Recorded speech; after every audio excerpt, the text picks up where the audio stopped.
Hello everybody, Michael here for Tactica Imperialis with another Codex analysis video. Today we are doing part 6 of Codex Tau, and we're looking at Fast Attack. And this one has 6 units in it. So this could actually be slightly longer than usual. So the first unit is the Pathfinder Team, which I thought would be an elite, but they're not, they're in Fast Attack. And they are Weapon Skill 2, BS 3, Strength and Toughness 3, 1 Wound, Initiative 2, 1 Attack, Leadership 7 with a 5+ Armor save, which is a Fire Warrior with a bad save, basically. And you get 4 in a squad, basic.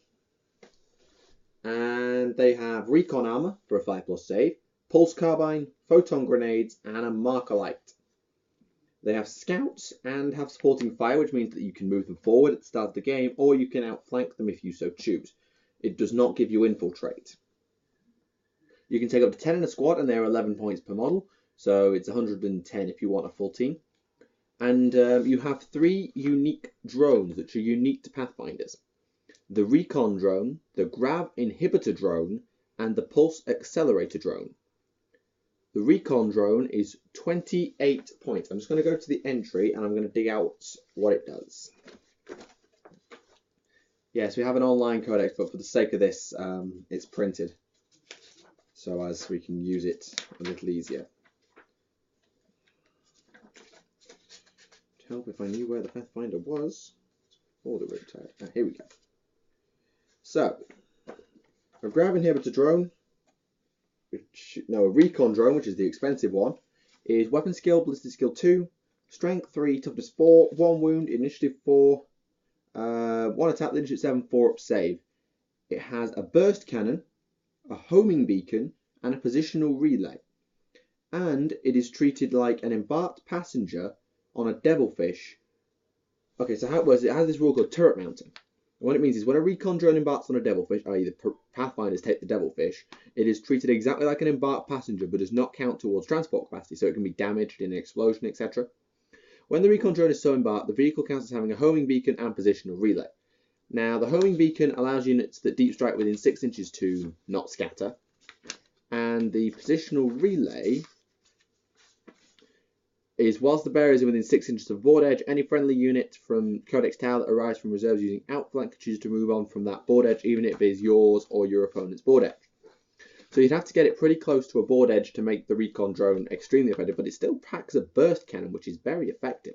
For 28 points, it's a drone with a burst cannon, deep strike boost for if you scout forward, run, move, run, deep strike crisis suits, or a positional relay if you've got Kroot or other Pathfinders, or I think they're the only ones who can outflank, coming on from reserves. Then you have the Pulse Accelerator Drone. This costs 15 points and has the same stat line, so 2, 2, 3, 4, 1, 4, 1, 7, 4+, and it has a Pulse Accelerator, which, if I remember rightly, increases range by 6 inches. I'm just going to double check. It should be here.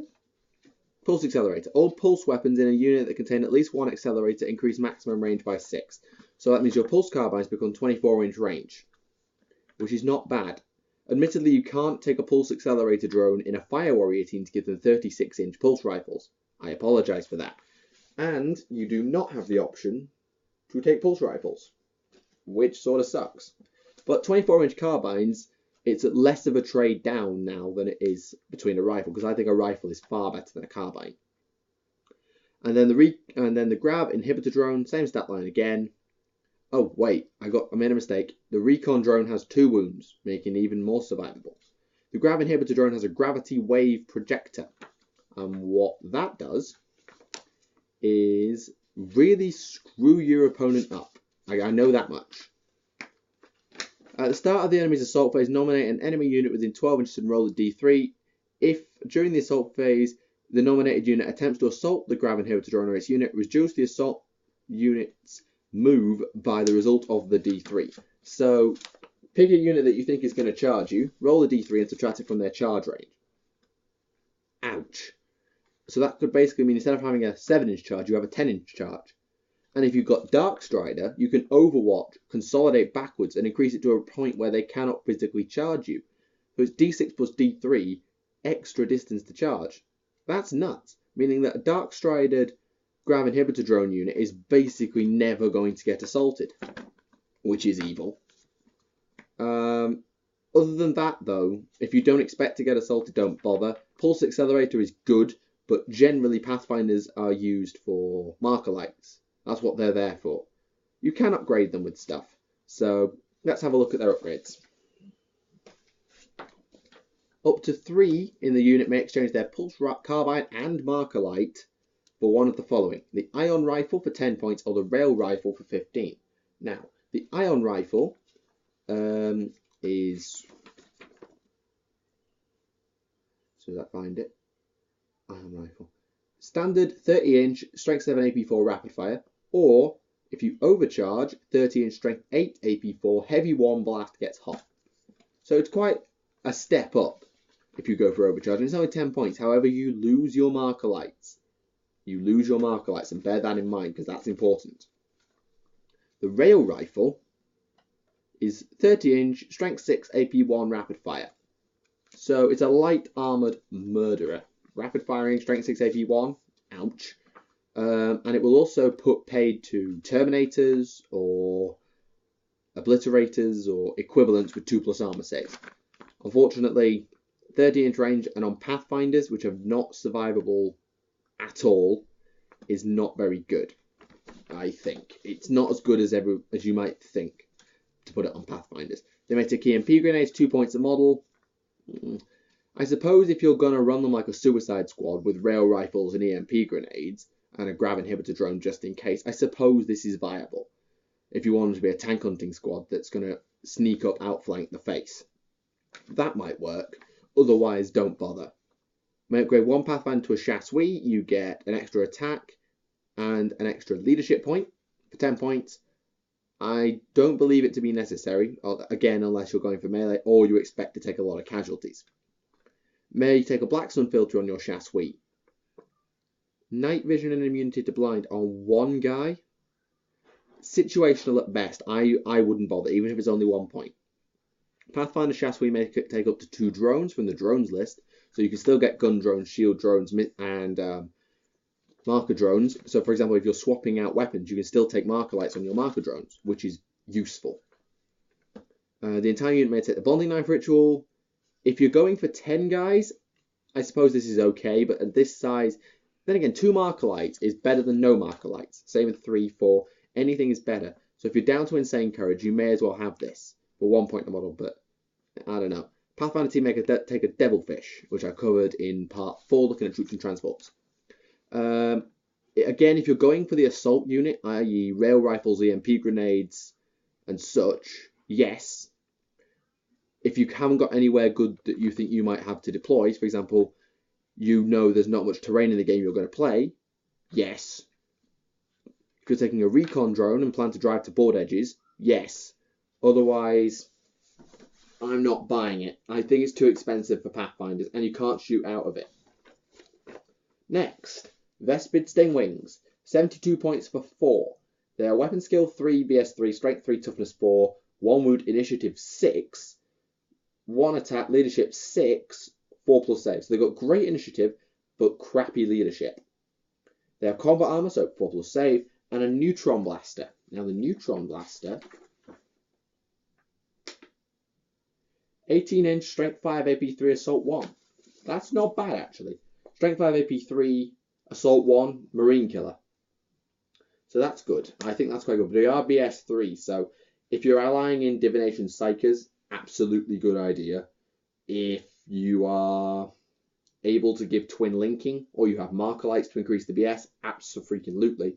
Marker lighting with Vespids is an absolute murder for Marines. That's a good way to go. Also bear in mind they have leadership 6, but that can be fixed, don't worry. They have fleet, hit and run, move through cover, and stealth in ruins. So they're very, very mobile, and they have a 6+ save if they're in ruins, which you might think is not that important, but when you're being hit by an assault cannon, if you go to ground, 6+ becomes 5+, and that's not bad at all, a 5+ save. It's like Feel No Pain almost.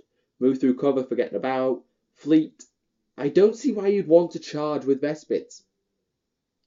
I just don't see it. Because, yes, they're initiative 6, but they have one starting attack and no melee weapon to speak of.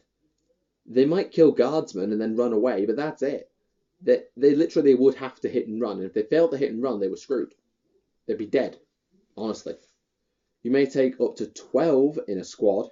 18 points a model. So a full-size squad is 216 points. And you can upgrade one Vespid Stingling to a Strain Leader for 10 points. And he has an extra attack and his leadership 9. That's why you take Strain Leaders. Not for an extra attack, but leadership 9 is so much better than 6. It used to be you could take your Vespid Strain Leader with a pulse rifle. Or a pulse weapon, I'm sure of it. That no longer exists. Unfortunate, but it's more AP3. So these guys, they are answer to jump infantry, and they're quite good at it because they're very mobile. If they get assaulted, you can hit and run. And your Overwatch could be quite evil. So, yeah, they're not bad, but they're quite fragile. I mean, toughness 4 and a 4+ save, that's a Space Marine Scout, and how easy is it to kill a Space Marine Scout? Then again, if you just want a kamikaze squad that will go and kill stuff, a jump infantry AP3 unit is not bad for it, and if they get charged, they can just run away. If they live, that is. I'd say you need at least 6 or 7 plus a Strain Leader to make this unit viable, because you need enough shots to hit. Drone Squadron. You start with 4 gun drones. 4 gun drones we've seen several times. 2, 2, 3, 4, 1, 4, 1, 7, 4 up save. Twin link pulse carbine, supporting fire. You may take up to 8 additional gun drones for 14 points a model. So it's 56 for basic. And a full-size squad, 12 times 14 is 144, 156, 168 points. You may upgrade any gun drone to marker drone or shield drone for free. So you can have any combination of drones you wish. You could just take 12 shield drones, stick a commander in there and say, haha, I've got 12 4-up invols that you've got to kill. Or you could take 12 marker lights, which gets around needing Pathfinders. So if you don't like Pathfinders, just take drones. However, they are ballistic skill 2, which sucks. So I think you're best off taking mostly gun and possibly the odd marker shield if you're putting characters in there, which you can. I've seen it done. Like Kieran put commander in a drone squad before. Sorry, just uploading another video. Piranha. I hate piranhas. They are 40 points and they have a burst cannon and 2 gun drones. As standard, they have BS3, 11, 10, 10, 2 hull points, skimmer, fast, open topped. You may take up to 5 in a squadron, so you can have 5 piranhas for 200 points with burst cannons. Each piranha may take up to 2 seeker missiles, which are similar to hunter-killer missiles, but they can be fired using marker lights. And they're 8 points each, which is very good value. And any piranha may take a fusion blaster instead of a burst cannon. That's 10 points, making your piranha 50. So you could have 5 melter guns with 18-inch range on fast vehicles, skimmers, for 250 points. That is a Land Raider dead. I'm sorry, it is. It's a dead Land Raider every time. And it's paid its points back. Bear in mind, though, they're incredibly fragile, so you will probably have to jink until you get into range. And you may take items from the Vehicle Battle Systems list. I've been over the Vehicle Battle Systems list, and for Devilfishes, I didn't see much to it. They may have more application on piranhas, though. For example, precision shots. If you're sniping out characters, that could be good. Precision shots. Repair system, no. Night vision, no. Interceptor saves. If you're planning to zoom them on as a kamikaze to keep them alive on turn 1, okay, maybe. But I wouldn't bother. Stealth. If you're jinking with stealth, that's a 3+ cover save. That's brilliant. I recommend disruption pods unless you're going up against ignores cover weapons, like Hydras. Fletcher dischargers, maybe, I suppose. Point defense targeting relay. If you're keeping burst cannons, this is quite good because you can keep the drones attached, have the burst cannon you can all Overwatch with supporting fire as well. Move through cover.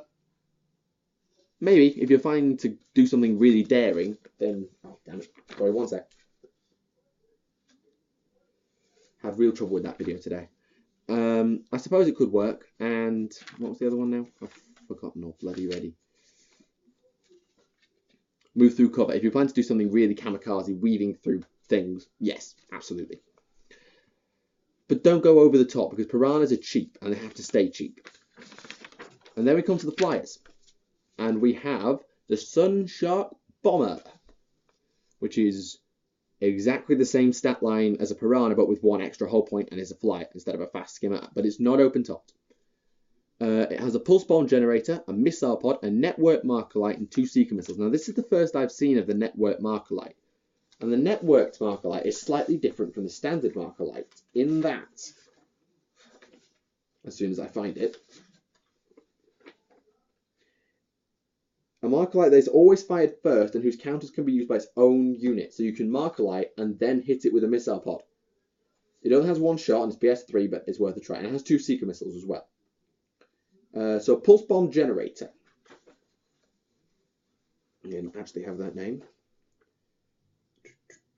Well, the pulse bomb is dropped like a bomb, so I believe you go over a unit and you drop it, and it then scatters. It's strength 5, AP 5, heavy 1, large blast, 1 use only. However, a pulse bomb generator, if you've got that, after a bombing run, so after you drop that bomb, on a 2+, you get another one.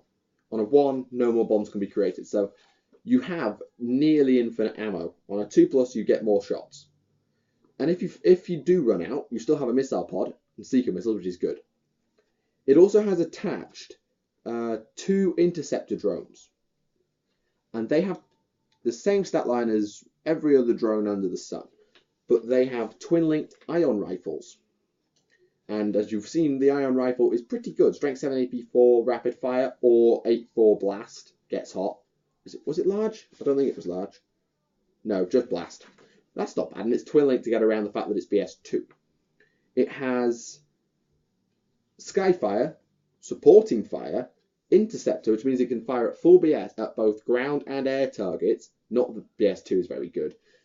Afterburners, which allows it to turbo boost like jet bikes, and high velocity deployment. And high velocity deployment means can disembark during its move even if zooming. So if you put your flyer onto full speed ahead and go across the board, you can still take the drone off the flyer. A Sunshark bomber that moves before its drones disembark can continue its move immediately after they disembark. So if you want to let the drones off where you are and then move, you can do that, or you can move and detach as you go, which is very, very handy, because otherwise you'd have to slow down, and that means your flyer is dead meat. May upgrade missile pod to be twin-linked. 5 points, do it. May take items from vehicle battle systems. It's 160 points basic, so it's 165 with a twin-linked missile pod. In terms of battle systems, I would definitely say decoy launchers, because you're probably going to get attacked by interceptor weapons such as quad guns and hydras, and a 4+ invuln would be brilliant. Disruption pod, you can jink to do it, but you won't be able to drop a bomb next turn. So maybe, depends. If you run out of bombs, a disruption pod will save your butt. Fletcher discharger, no. Point defense targeting relay, no. Move through cover, no. So not bad. Repair system, I don't think so. Unless you're on lock velocity, it could be handy. And then there is the Razor Shark Strike Fighter, which is 145 points, has exactly the same stat line, but its war gear is very different. It has a burst cannon, 2 seeker missiles, and a quad ion turret. And a quad ion turret is either strength 7, AP4, 4 shots, 30-inch range, or if you overcharge, 8-4, heavy 1, large blast. It's a souped-up iron rifle, which is not bad, and it's a good flyer hunter, that. 4 shots at strength 7 against anything short of a Helldrake or a Storm Raven is bad news. May exchange burst cannon for a missile pod. If you're going all-out flyer hunting, do it. And that makes it 150 points. It's 145 basic. And you can take vehicle battle systems. Same rules as the Sunshark bomber. So decoy launchers maybe. Stealth perhaps. Particularly because if you go, actually you have nothing twin linked. So maybe not. And that's it. That's fast attack. And I've been prattling on for 19 and a bit minutes. So I hope you enjoyed the video. I hope you found it useful. Leave a like if you did. And if you have any comments, please feel free. Go down there in the comments and leave a comment below. Leave your feedback as well. Oops, excuse me. Leave your feedback. Favorite fast attack units you never use. Explain why. Because, well, someone has to. I don't like the flyers, but I think Pathfinders and Vespids, and Piranhas especially, can be absolutely evil, whereas someone else might like Drone Team with supporting flyers to give even more drones. Whatever suits. So let me know your opinions in the comments below, or you could go over to Twitter, to Facebook, follow me or like me on there. The links are in the description, and it's probably your easiest way to communicate with me. I check my Facebook and my Twitter very regularly, so if you've tweeted me or you've posted on my wall, I will see it, and I will respond to you either through this or through a comment or whatever. So feel free to do that. So yeah, thank you for watching this video if you're still here. My name is Michael for Tactica Imperialis, and I will see you all again.